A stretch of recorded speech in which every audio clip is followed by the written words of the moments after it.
fresh off the plane. Have you even been to E3 yet, Todd? I have. It's as crazy as always. Is it? Well, thank you for coming by to our little section of E3 here to show off some Dawnguard, which fans have been waiting to see. You put out a little trailer last week that teased it out. But before we get to the footage, why don't you sort of set up what your strategy was for the DLC? Because people know from Fallout you guys did different DLCs. I mean, this feels like you're being very focused on sort of one major DLC here to start, right?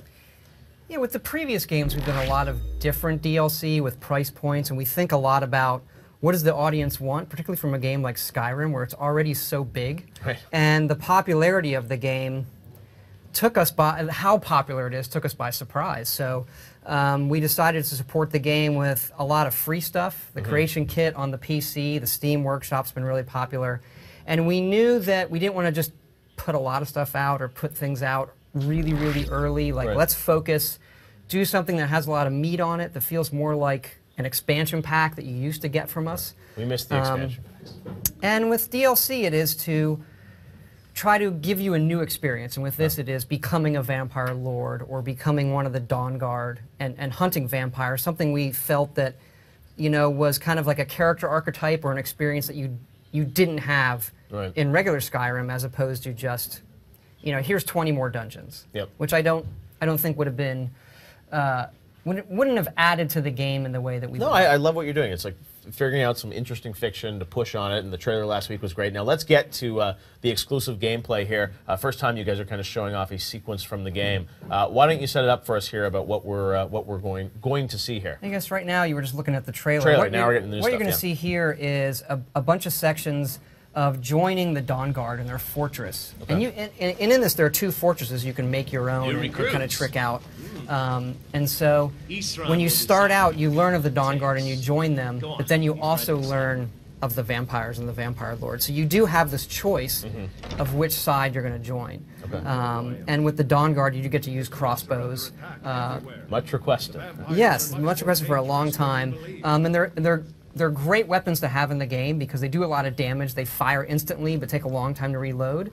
And they work well in our existing system because they go into your archery skill. So they do use that skill and the perks you already have. So it did allow us to do some new gameplay while also using things that your character already had. Interesting. So fictionally, where is this sort of set DLC? I mean, tell me about sort of the experience compared to the Skyrim world, obviously. It kind of fits right in. That's why we like to do the DLC. So even after you buy it, the only negative is it doesn't come out and say, there's new content. It kind of just fits in smoothly like any other faction. So you can hear about them, but it's still up to you to go find them. And the content is designed to kind of be level 10 and higher. So it does get harder than the stuff that we did in the main game. And it's a lot of content. We're looking at 10 to 20 hours. As if we didn't have enough hours already. Yeah, and people want more. They have insatiable appetite for this stuff. Yeah, we make the stuff extra big. It's just how it ends up. We have a lot of great guys making a lot of great stuff, and we want to get it in front of people.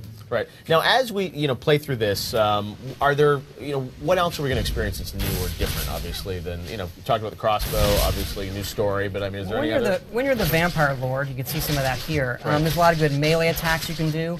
You have your own perk tree, so as you kill people as a vampire, you can turn into bats. You see that they're kind of dodge attacks. You can grab people with this vampiric grip and levitate them in the air. And as you play as the vampire lord and kill people as the vampire lord, you unlock this perk tree. You can kind of pick new powers. I love this. This is amazing footage. And you can summon gargoyles that you see here. Who would not pick this, right? Well, some people, this really does feel like a new experience when you're playing as him. It feels like... That's what I feel like, it feels like a new game, But a lot of people don't want to play that archetype. They don't want to be evil, and you can kind of, in this, try to stop the vampires by playing the Dawnguard side. Wow, there you see some of the vampiric grip and throwing guys around. This is amazing. I mean, let me ask some of the perk tree. Okay, the perk tree for him. Wow. Yeah, let's keep looking at that. That's awesome.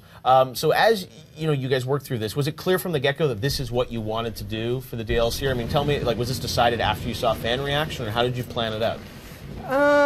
It's just kind of we get this inertia amongst the team. So we did this game jam thing that some people have seen, and a lot of us were talking, hey, we never did enough with vampires. We could do so much more on paying off on the fantasy people have of being a vampire or a vampire hunter. But this isn't the only DLC we're doing. We are working on other stuff that's going to be talked about later, and the price points on those, they're not all going to be $20. They're all going to be the same. So we just kind of do what we think is appropriate. This is the Soul Cairn. This is this large area of Oblivion where necromancers bring soul from. I mean, it just feels, what I love about it is it feels so fresh, too. For people who have already explored the world, but it's like this feels like a I'm happy to hear that. experience. That's what we were really going for, that you feel like it's Skyrim, but it feels like something new. And the internet, I think, just exploded. That's awesome. So you guys have obviously been working behind the scenes on this for a while, and to add all this new gameplay in is, I mean, in some ways, it's really two experiences you're delivering, right? And it's almost like putting out an entire new game for us in some ways, because you're looking at 10 and 20 hours of content, and we spent, Skyrim came out 7 months ago. So it is a pretty big undertaking for a lot of the guys in the team, and our fans have been fabulous, and we just want to reward them with cool content. Now, they're probably going to want werewolves as well, right?